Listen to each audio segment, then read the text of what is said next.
Where are you right now? I'm actually in California. Oh, you're in California. Where it's sunny and really nice. Right on. What part of California? Northern California. Davis is about half an hour away from Sacramento. Oh, you're in Davis? Yeah. Oh, okay, cool. Yeah. So how'd you hear about the open source ecology stuff? A couple of my friends were really interested and showed me the website, and from that point, I just couldn't get it off my mind really, and then I felt kind of like leaving to go east, and I didn't really have a destination in mind, but then I realized Missouri is right in the middle of the country with a factory farm. Right. Heck yeah, that's awesome. Nice. Do you have any experience with farming at all? I do. Mostly grazing management and food crop production. I've done grain production, and then I'm working right now at an apple orchard that does vegetable crops mixed with the trees. But nothing as different as Missouri. It's going to be a really cool challenge to shift all of my thinking to the new climate and the new soil, because I'm used to yellow loam soil, which is like 30 feet deep and super rich, and it's a completely different strategy out there. Yeah, no doubt, undoubtedly. Yeah. And it looks like, just looking at the soil survey, it looks like you're going to be dealing with a lot of clay. A lot of clay soil, which probably chunk up on the implements when you're pulling them through, but definitely, there's definitely a whole suite of tactics to use when working with different soils in different regions. Yeah. So, hey Gabrielle, I'm going to try to put this microphone on my phone real quick so I don't have to hold the telephone. Okay. Here, just one sec.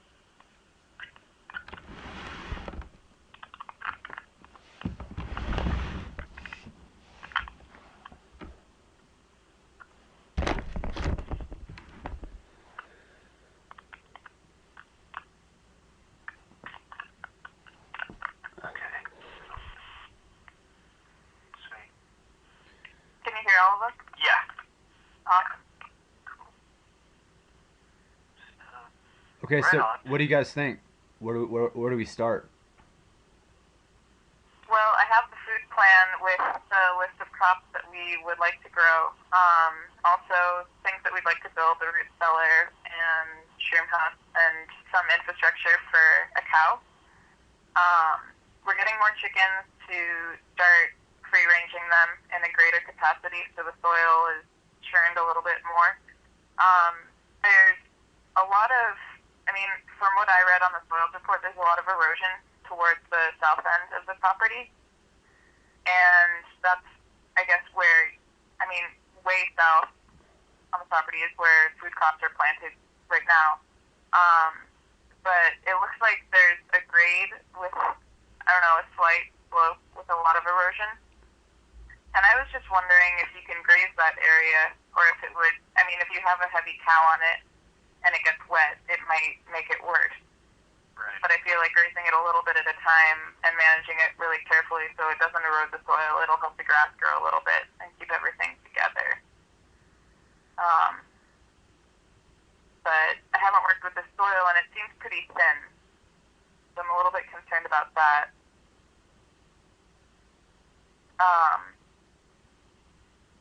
Also, I wanted to talk about intercropping, if that would help the soil depth and keep the moisture levels the way we want it. I know that they've planted corn, beans, and squash in separate areas, but the way I do it is just all in one plot, and you just plant it at different times. Would you advise one over the other? Intercropping over, let's see, I was looking at the soil map. So intercropping over single crops in separate areas? No, I think your idea would, anytime you can increase the biodiversity in like a given area for, so like intercropping, that's probably going to be a better strategy if you can pull it off. Of course, I guess logistically, when it comes to harvest, it can become a little more troublesome just because, efficiency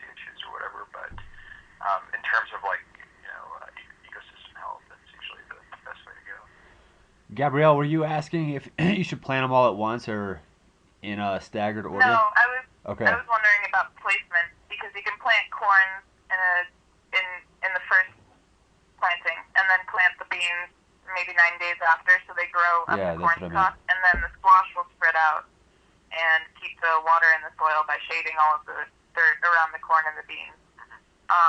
If you have it separately, it's easy to harvest and easier to weed as well, I suppose. So I guess on a large scale, it might be a little bit too big to plant all in one space. But I would like to plant it all in one space just because that's what I'm more practiced at. I've had a lot of success doing that.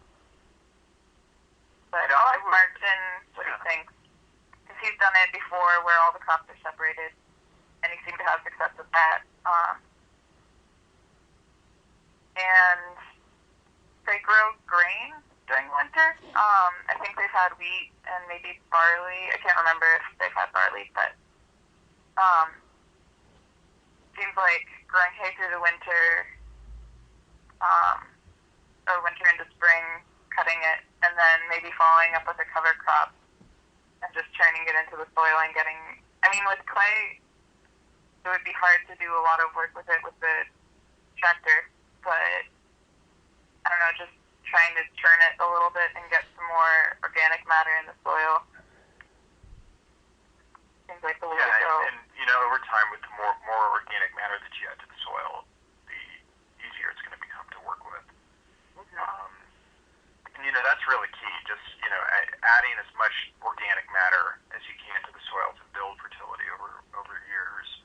For I guess long-term strategies that seem to work pretty well, regardless of where you're at. Whenever you can add organic matter through cover crop or manure or biochar or whatever. Yeah. Adding that to soil, that always is key. Yeah. Keeps you going for the long term. So. Yeah, and making sure that you're, as you are farming, you don't leave bare soil. Right. Let's say you have like a month between crops. Well, yeah, maybe you could do like be okay with not having that much erosion over a month period, but why not plant some buckwheat instead? Yeah. To cover crop,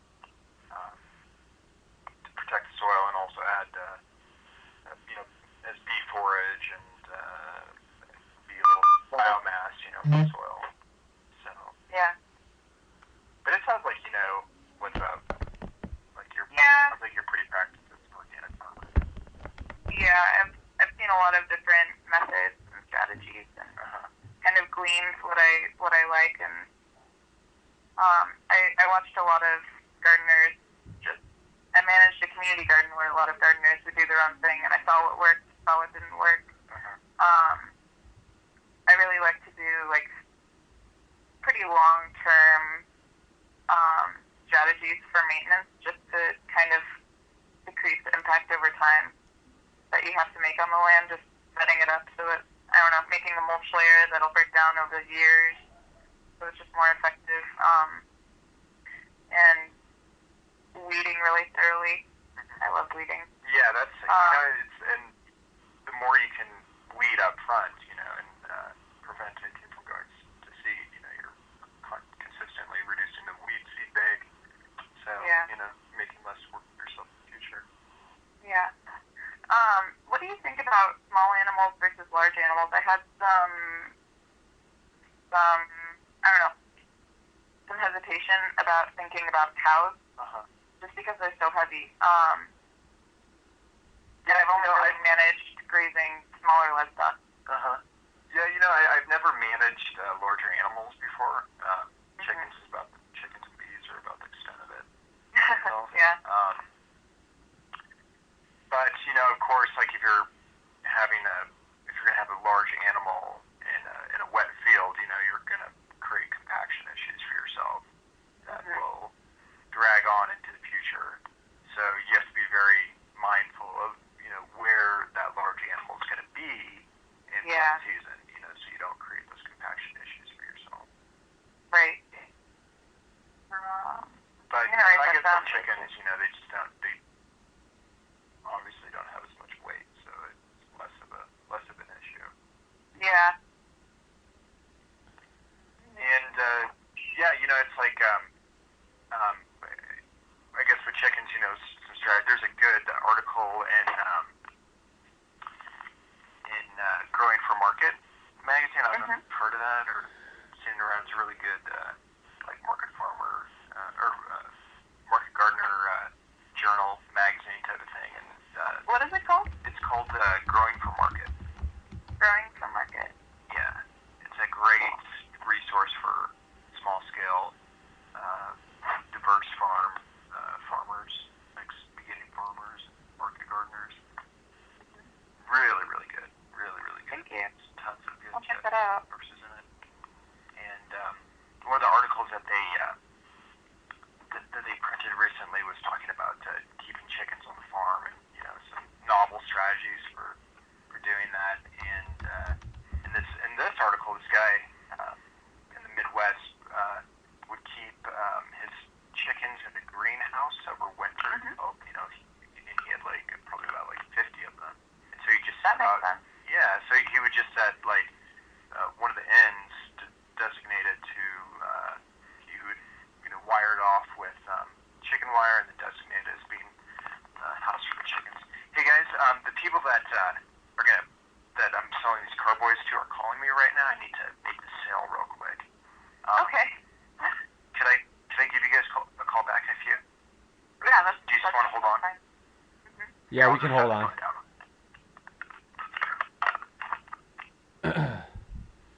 So, Gabby, you're still here with me, right? Yeah, I am. Okay. I guess, you know, what I was hoping to get out of this was just any kind of confirmation or clarification if you had any uncertainty. But it sounds like you guys, I mean, it sounds like you're pretty clear on what you want to do and how you want to achieve it. I was also hoping that if there's anything, you know, like part of my process when I went through school is like I learned a lot that was new to me, and then I assimilated it, and then I kind of just assumed that I kind of forgot that it was something that not everybody knew. So, you know, if we're trying to really push the envelope in terms of what we can achieve with agriculture and find new techniques, you know, maybe there's something that can be teased out of this conversation where, like, you know, I know he's huge on biochar. I mean, and that didn't come up much in the conversation. We actually have a pretty cheap design for making for biochar? For making a biochar oven or whatever, a pyrolysis machine. That's awesome. So I don't know if you want to take a look at that. I know there's a lot of rainfall in Missouri, and you're talking about erosion, so maybe that, because I know that biochar helps preserve the mineral content of soil. Certainly, yeah. So maybe we want to take a look at that. Great. Yeah, I'd be really interested in using the biochar on the field, and I have friends that are doing research on it right now, and I'm just really inspired by what they found out from biochar, because it's really effective from what they've been doing. And we could even see, like, apply it to one side of the field in some rotation, and then apply it to another part of the land in another season, and see how it changes things. And that'll probably keep the grass growing a lot better. We could probably have a better hay yield and grass yield, and that means more forage for the animals, which is awesome. That's really exciting. I should check that out. Is it on Open Source Ecology, the wiki? No, but I'm emailing you right now the attachment. Thank you. This guy in Tennessee's got a place called The Farm. This is a system that he's forwarding. And then Johnathan wants to build that locally. We've got a guy. I mean, we could make it. There's just some pipe, and I wonder if you could use compressed earth blocks. Let me send this to you. No, just for the oven. Let me. I just emailed it to you. So tell me when you're taking a look at it. Yeah, I'm refreshing it. It's not showing up yet.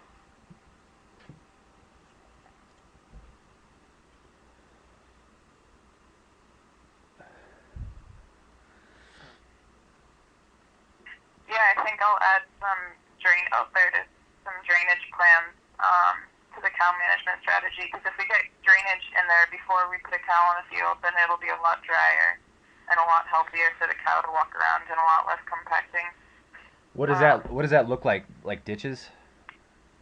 It would be a swale, probably along the tree line, preferably on the inside of the trees, facing the inside of the property. On either side? Maybe a couple more with the contours of the land, just to make water flow. It looks like water just flows south and then kind of occasionally floods that end.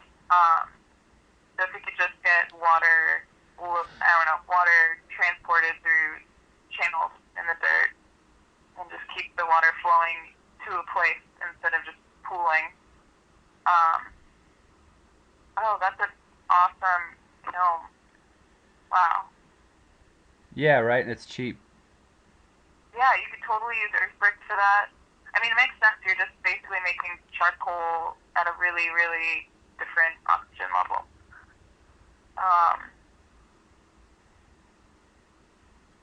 This is a great design. Yeah, and the biogas fuels the fire that, it fuels itself. Yeah. And, I mean, wood is one of the byproducts of having trees, and when you prune, you can just turn it all into biochar and apply that to the fields, and none of the minerals ever leave the soil. Yes, okay, so it's stuff like that. Like, I'm looking for, okay, what does Johnathan know? I mean, he was big on mushrooms, so I think he's being kind of like respectful and not trying to be domineering, but he needs to just say what. Tell me constructive things. If there's anything he could propose, at least just propose it, and you can take it or leave it. But if he knows something, you should say it. So when he gets back, I'll try and coax that out of him. But I'll just ask him what he would do. Yeah, there you go. Okay. First thing, what are his priorities in changing the structure of the soil and improving it? Yeah, and we can dream big, it's like we got to maximize. This is a model for the whole world, so let's figure out, worthwhile. Yeah. There's actually, this kiln's pretty dope. There's another model, let me pull this up. If you go to rechar.org,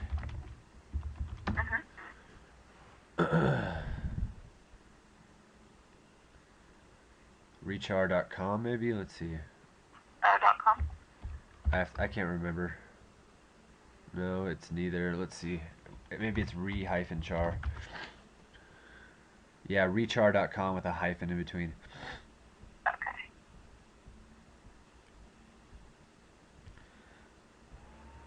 Yeah, my friend's been using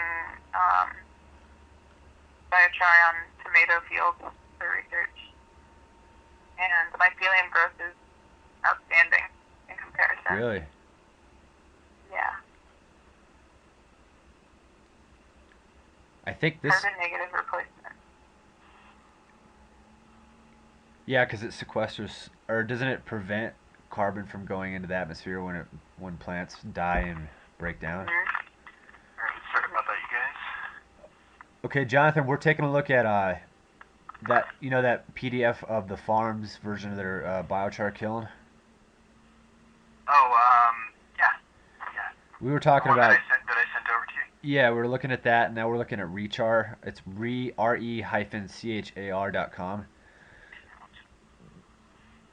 This might even be a cheaper thing to make than that other one. Rechar? How do you spell it again? re-char.com. Okay.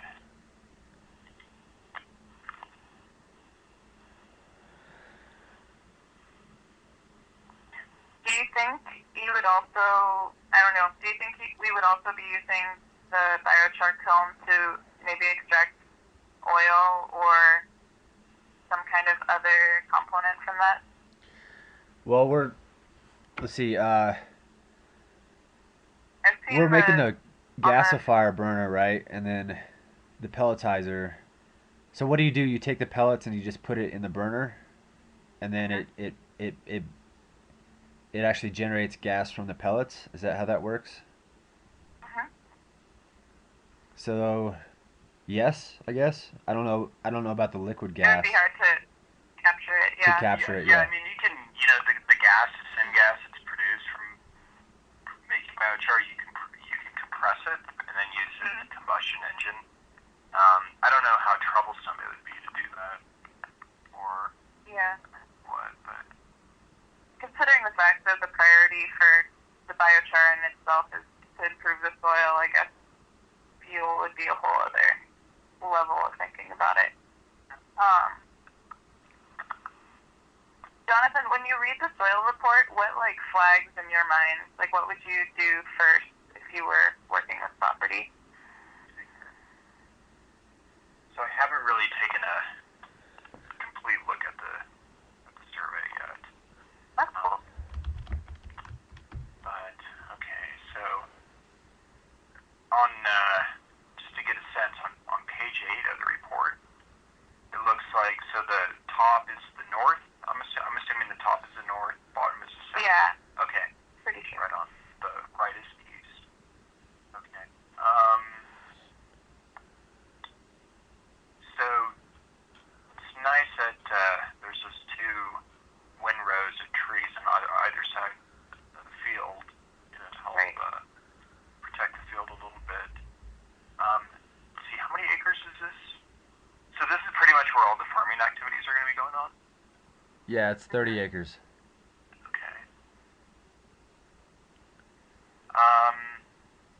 And then it looks, so the soil series, it's on the very southern edge of the land that you guys are planning on cultivating. That's the one with the highest slope, right? Mhm. Say Yeah. it's like a 6% slope or something like that. Let's see what 360. Oh yeah, that's a huge slope. Let's see, wait. No, it's not that bad. It's only 2% slopes. The way I read it, the crest of the hill is on the north side, isn't it?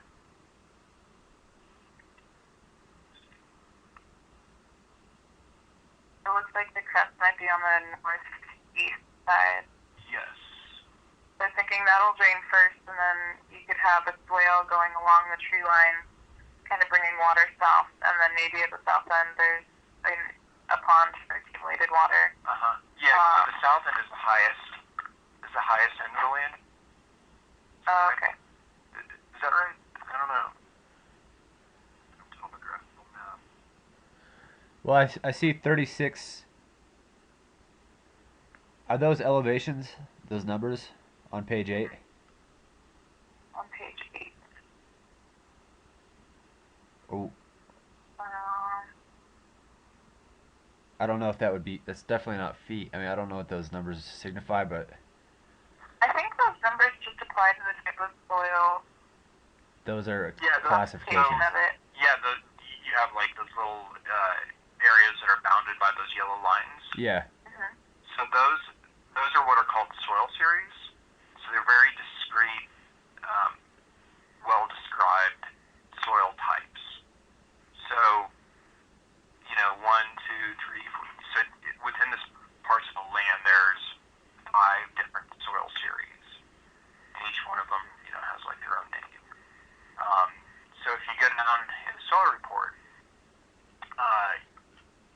let's see,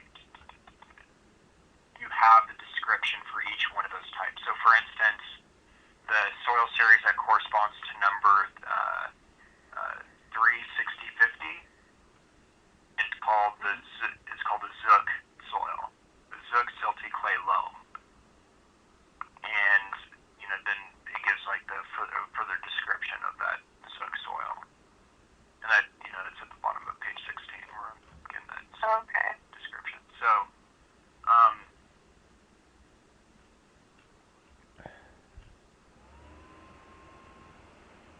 yeah,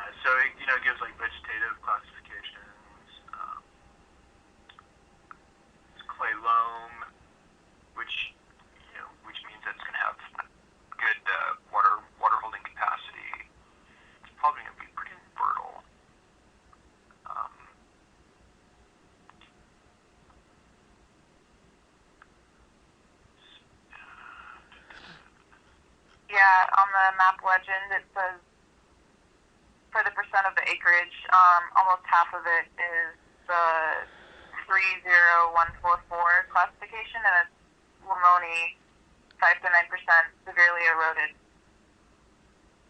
And I'm not sure if they planted much in that area. Oh no, that's in the trees and down by the greenhouse, I think. Say that again, Gabrielle? You're not sure if... I'm just not sure if they've had crops on there. Yeah. Well... in the past. Yeah, that would be good to know. Yeah. But I would be I guess hesitant to plant there if it's eroded. I would be hesitant to plant there if it's really eroded. Well, plant a cover crop. Maybe plant a bunch of plant a mix of like some clover and some wheat. Yeah. I mean, that's going to be probably like a great thing just to get started. Even if you can't plant everything out, vegetables, which probably isn't a good idea in the first place. You just kind of want to start small and then grow from there. And, get your bearings. But a good thing to do is not leave anything uncovered. Maybe go through once with till the soil so you kind of take down the weed pressure, and then just plant like a vigorous cover crop like rye, which has some allopathic properties. Maybe like some rye with some hairy vetch, or there's or like some clover with barley, or there's a bunch of other really good combinations of cover crops you can work with. But yeah, I mean, especially in the severely eroded areas, I mean, it's going to need a lot of attention before you can bring them back up to their full capacity, of their full productive capacity of providing the fertility needed to have a successful vegetable crop. Right. And the way you're going to do that is by manuring and by doing cover cropping in the organic way, which it's a good way. Yeah, I mean, also probably getting in contact with different dairies if there are, or stables around the area. See if you guys could maybe posting a link on Craigslist. Say, hey, does anybody need to get rid of some manure? You can bring it here. Just volunteer the space. Yeah, and then just because a lot of people have to dump it and go through a process to do that. So right. Yeah. That's a great idea. Because we'll only have one cow because we only have the capacity for that, but we can get as much manure as we need. And get as much manure as you can get, and then do 20 tons an acre. 20 tons an acre. Yeah, that's about the high limit. Of course, every site's going to be different, and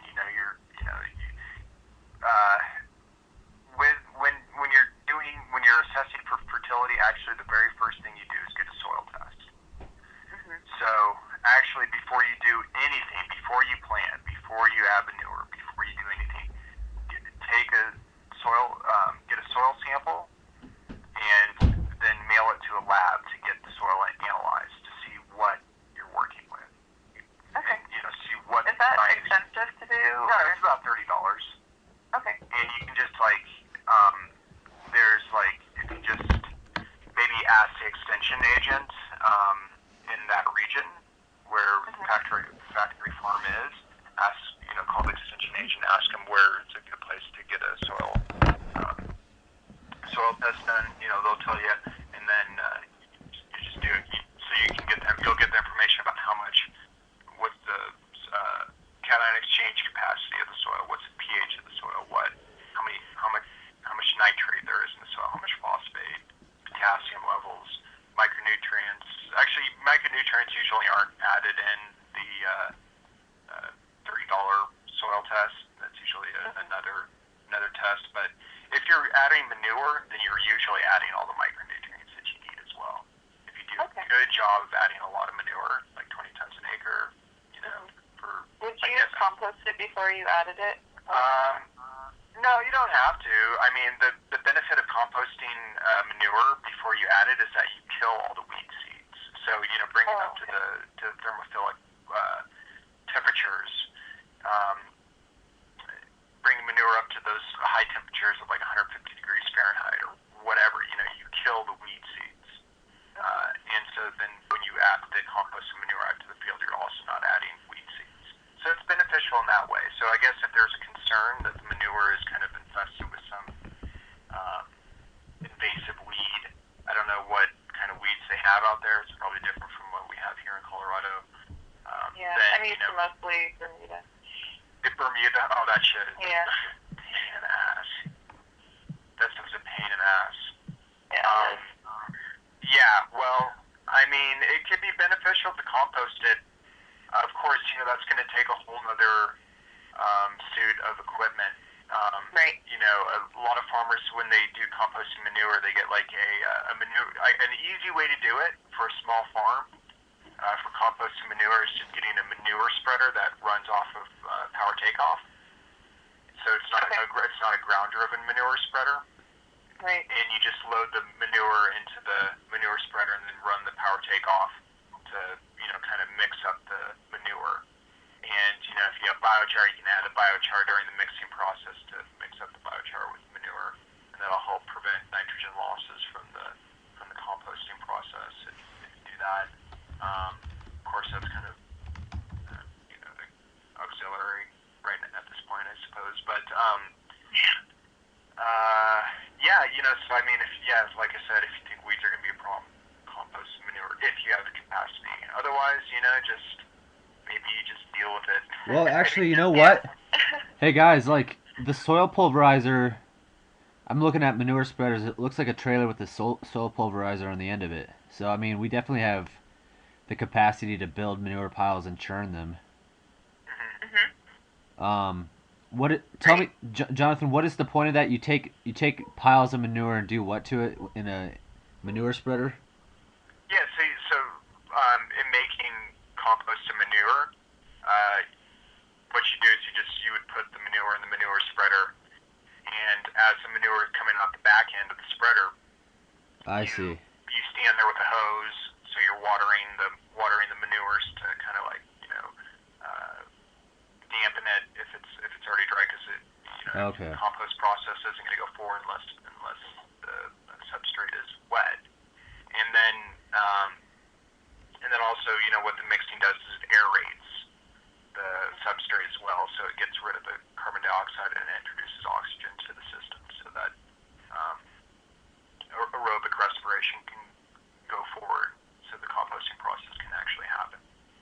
I mean, as far as the function of the machine, it looks like how does the manure come out of the trailer? Is there a tilt on it? It just comes out the backside. So what there is in a general manure spreader, there's like these baffles that are run, on this like gearbox, and so the baffles just like pull the manure from the front of the manure spreader to the back of the manure spreader, and then there's these little, usually like mill tines on the back that kind of like will stick. They have like little spikes on them, and they'll like stick the manure pieces and then throw them around and stuff. So it's just like that's just the functionality of the machine. I mean, it looks like you could mount a power cube and the soil pulverizer on the back of a trailer, and then tow that around with the tractor. Maybe. And you could have a pretty. I don't know. Is there a picture of the soil pulverizer? Yeah, let me send you a picture of it. Okay.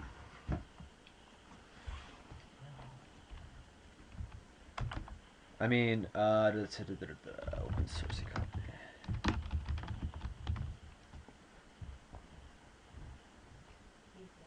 Yeah, it's okay. Thanks. This is gonna take me a second. I'll pull this up. Johnathan, what if you had this land in 5 years? What would you do? I don't know. I don't know if that's fair for me to answer, simply because I've never been to the site. Yeah. So I don't really know. Pretty much all I know is like the social is like a cursory understanding of what the social needs are of the people that are at Factory Farm, and then also this visual map.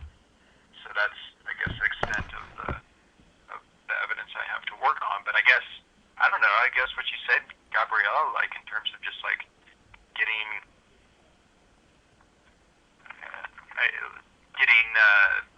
the village there fed. So doing what it takes to get people fed there, in terms of healthy, organic food.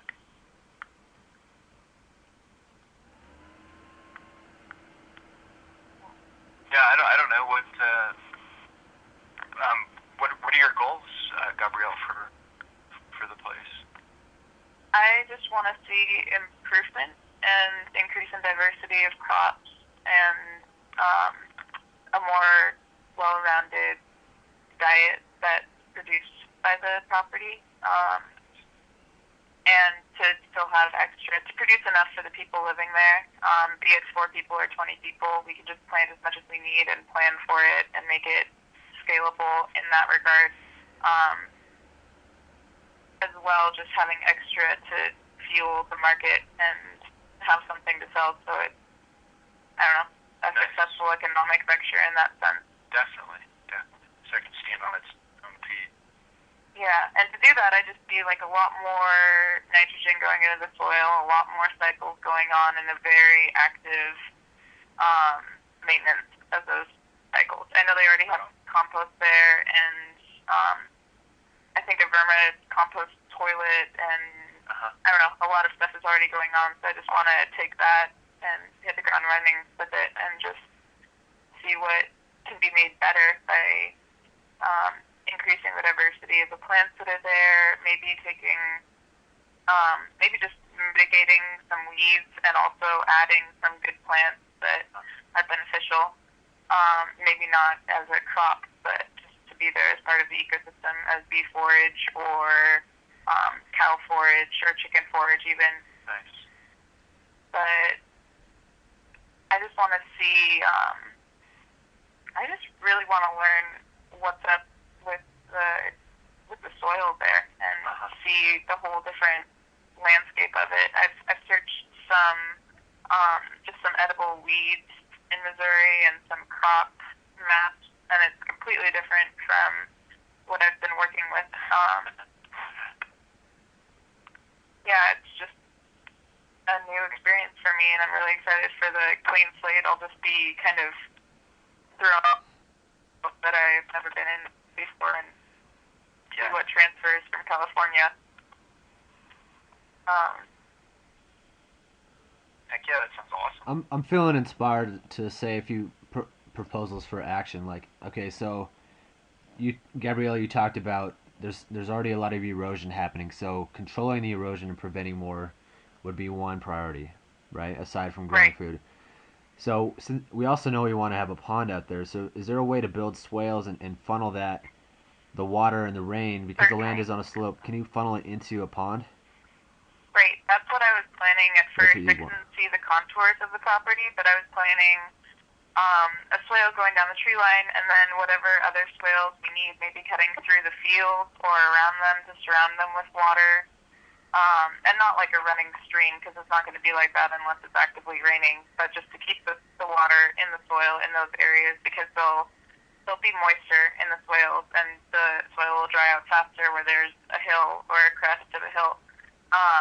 So if we could get a pond in a situation where all of the water kind of stays in that area, then it'll stay wet and it'll fill up. And then if we have water birds, they'll start turning the soil and actually turning it into a pond that's going to maintain itself. And that would just keep the water off the topsoil, keep it from running over the soil, just kind of let it be more absorbed into the soil, flowing to this pond area, and hopefully not eroding the hillside. I put just a little blip about soil management in part of the work plan. I just wrote cover crops, manure, biochar, soil sample analysis, preventing erosion. I was thinking about also planting, I don't know how planting new things affects erosion. Initially, it must kind of make things a little bit unstable just because of the change, but planting grapes or out here I do olive trees. I think olive trees when I see an eroding hillside, but out there it's not a Mediterranean climate at all, so maybe grapes maybe some berries. Yeah, if we could have some rows of that, that might assist in preventing erosion just by getting roots in the soil and having kind of a more shrub landscape to just add diversity, because it is prairie and it's mostly grass and we're going to be grazing a lot of it. But if we could have some contouring from that and then maybe dig swales around it, I think I really have to see the contours of the property to see what I envision, because looking at it two-dimensionally is really difficult to judge where it would be best to put anything new. But I've done that too, preventing erosion. Johnathan, are there any plants that are really good to stabilize the soil? Yeah, definitely. I mean, I guess, when it comes to like large hillsides that have a high erosivity factor, putting in perennials is usually the best way to go. So maybe taking some strategies from food forestry, like the sort of permaculture food forestry stuff, if you still want to be edibly productive, but this hillside has a large slope, maybe working with that rubric and implementing the plants that like putting in plants that work under that rubric. I know Marcin wanted to plant a lot of nuts. He's already planted pecans. He wants to plant, what was it, walnuts? No, he already has walnuts. There's hazelnuts and some other nuts. Yeah, but the nuts might be really nice. Yeah. No doubt. So those are definitely going to be those. And they would be pretty easy to manage. You would just prune them and make sure they're healthy. And then maybe we could dig swales around those. And the trees could be shade for the animals that are grazing, because as far as I see, it looks like they wouldn't have any shade at all. And if it gets really hot, it might be an issue. Yeah. Yeah, definitely. I guess if the slopes are barren right now, they're probably not going to have that much fertility either. So I guess just in terms of tactics to implement, like how chronologically to go about that, I would probably start off with some nitrogen-fixing shrub, like I don't know if Cargana arboreans works well there, which is Siberian pew shrub. That might work well there. Throwing a bunch of comfrey there. There's a really good book by David Jackie called Edible Food Forests, and he has a good index there of plants that work well for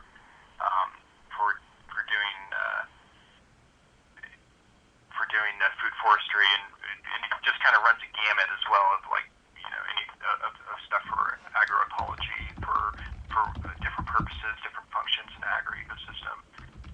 Yes, David Jackie. That I would definitely turn you on to that book. Thank you. Edible Forest Garden. David Jackie. Yeah, and then there's this guy named Eric Townsmeyer, who co-authored the book with David Jackie, but Eric wrote his own book called Perennial Vegetables, and that has a good index of different perennial edible species that work in different bioregions in the United States. He has good maps to go along with it, good plant descriptors of their agro-ecosystem functions. Cool. What was his name again? Eric Townsmeyer. His last name is spelled T-O. Oh, yeah. S-M-E-I-E-R. Awesome.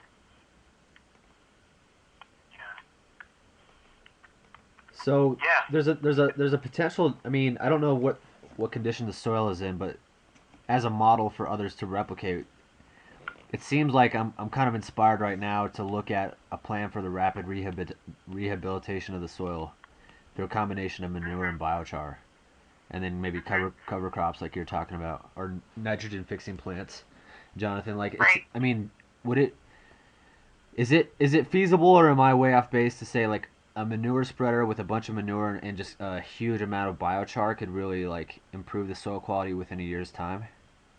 Yes, definitely within a year. Okay. Yes, it will. So that would be kind of a cool project. What do you? In the short term, it might add so much nitrogen that it's really hot, and we'll have to just add a season where we understand that it's going to be really, really high nitrogen and just really hot, and maybe not plant there, maybe put in a cover crop and give it a chance to rest. So at first, it's not going to be a huge change, but after a year, everything will have balanced a lot more and decomposed. Yeah. I see just adding another top layer, because if the soil's 80 inches deep, we can just throw on as much as we want, just make a huge layer of biochar and manure and cover crops and just churning it all. Uh-huh. Yeah, I would, of course, you do the manure first, you put the manure and the biochar out first. Of course, you don't necessarily have to do biochar if you can't really get logistically coordinated yet to do that, but, that could be something in the future. But, definitely. I think building the kiln would be a really reasonable project. Yeah. Yeah, we've already got a fabrication shop and a bunch of, it's like a barrel. Yeah. You could have 4 of those. I mean, 4 of those would be awesome, right, Jonathan?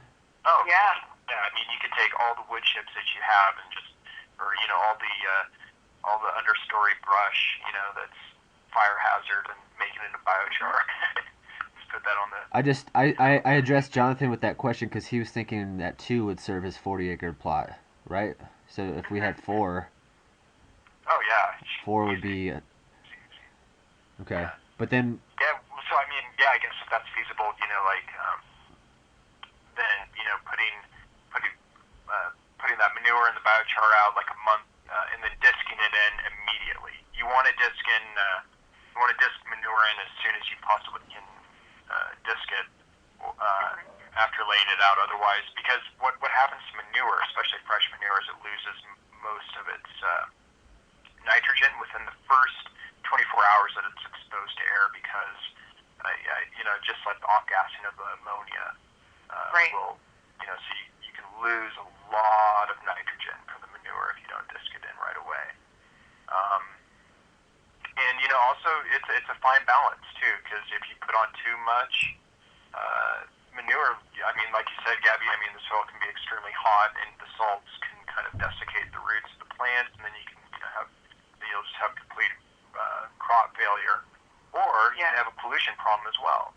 That you create for other people off post, where you add more nitrogen than the plants can actually take up. And what's going to happen, especially in a region like Missouri, where there's, I don't know how much precipitation you guys get out there. I'm guessing it's probably about. I think it's 30 inches. 30 inches.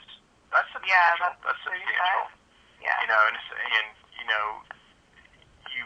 so if you put out more manure with high nitrogen levels, and that nitrogen isn't being taken up actively by plants, then that nitrogen is going to leach into the groundwater, and it's going to become a pollution problem. So it's very important to balance, have a good balance of what you add.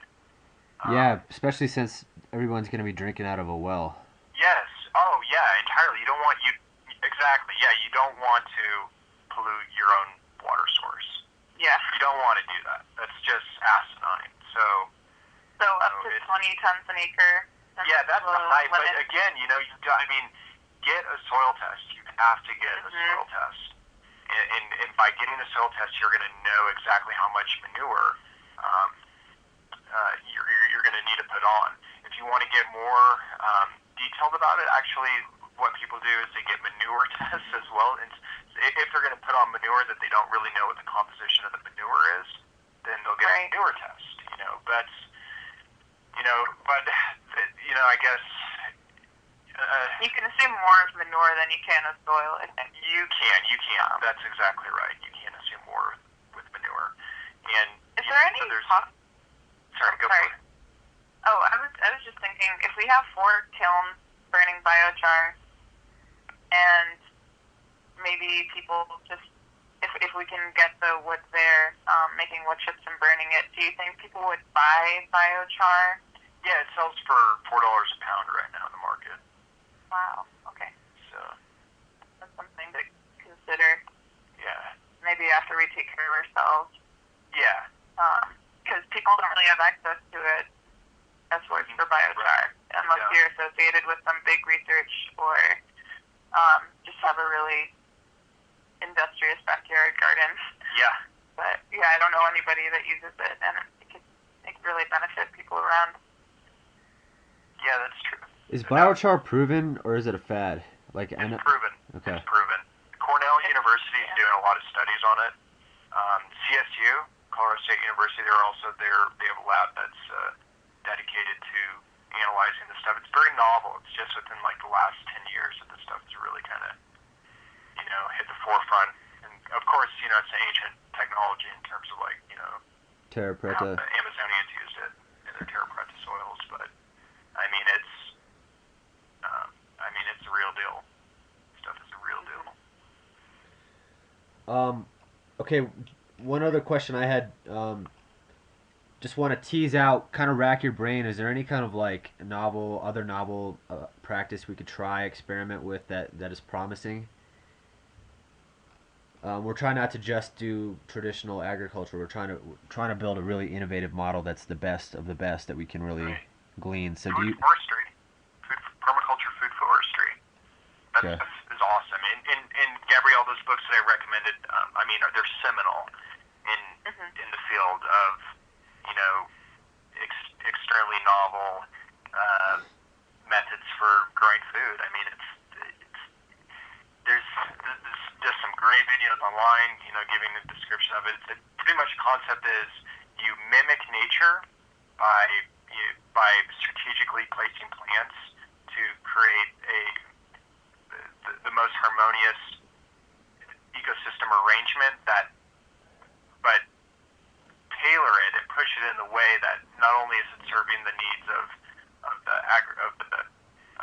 food forestry agro-ecosystem itself, but it's also fulfilling human needs of food, fiber, fuel, pharmaceuticals, and for aesthetic purposes as well. Yeah, those are often the most beautiful gardens. Oh, undoubtedly. They're so much more dynamic. They really, and they take care of themselves. Like when you have like all it takes here and there, is a little maintenance here and there where you just like prune. Maybe you have an apple tree that gets a little wily, you'll prune it, or you have some Bermuda grass that's coming in, you'll pull it out, and you'll reseed with some ground cover. But yeah, I mean, once you have that system up and going, it just takes off. There's some beautiful permaculture farm sites around the United States that are just really kicking butt with this model. Like, for one, here in Colorado, there's Jerome Ostentowski, the Central Colorado Permaculture Institute, and out in Occidental California, there's a really, I forget the name of the farm, but there's a good food forestry farm out there, and they're all over the place. It's just and the way you're going to find out about those type of farms, and to go see if you can go visit and see what they're doing. That's that you can then kind of import their models to your own farm. See what works for them instead of reinventing the wheel. Is just go maybe looking into permaculture activists and then just seeing if you can go visit those farms. Set up a date, take a trip, and go visit these places, see what they're doing, help them out for the day. Hey guys, my phone, the batteries are dying on my phone. No, that's good. That's good. Gabrielle, did you have any final questions or thoughts, comments? Gabrielle? I'm good. Okay. I think I've got what I need. Thank you so much, Johnathan. Yeah, of course. I mean, and if you have any questions or anything, I'd be happy to help you or, throw your way what resources I have. If there's anything I can do to help or whatever. Great. I appreciate it. Yeah, absolutely. sure we'll be in touch about biochar Right on. in the near future. Yeah. So when are you moving out there?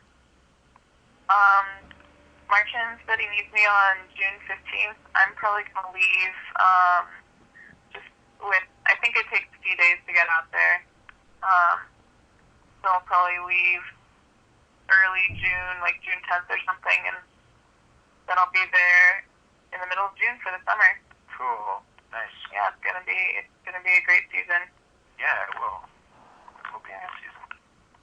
They already have sweet potatoes and they're planting more, and I'm just gonna try to start getting everything I want to do going. It's a lot, but I'll be out there and I won't have anything else to do because I've never really been to Missouri, so it's great. Right on. Yeah. Yeah, it's beautiful. It's beautiful out there. It is. I mean, besides all the the redneck culture and stuff, it can kind of be sucky at some points. I guess. It's a beautiful landscape. Yeah. I'm excited to meet the folks too. Yeah. Sorry? Where is the farm at? Is it like It's close to Maze, the southwest, like the upper southwest corner, right north of Kansas City. Oh, okay. Oh, yeah, right on. Nice. Yeah. Nice. Yeah. Well, Thanks for setting this up, Aaron. Yeah, thanks, Aaron. Yeah, I appreciate both you guys being willing to try it out. I didn't know what would come of it, but it's always good to, I admire both you guys. It's good to bring people together and just see what happens. So, right on. Yeah. Thanks. Yeah, I'm excited. That's my final thought. This is exciting. Cool. Okay, guys. Yeah, thank you both, and we'll talk to everybody soon. Okay, sounds good. Wonderful. It's good talking to you, Gabrielle. Yeah, nice to meet you, Jonathan. Okay. Have a good day.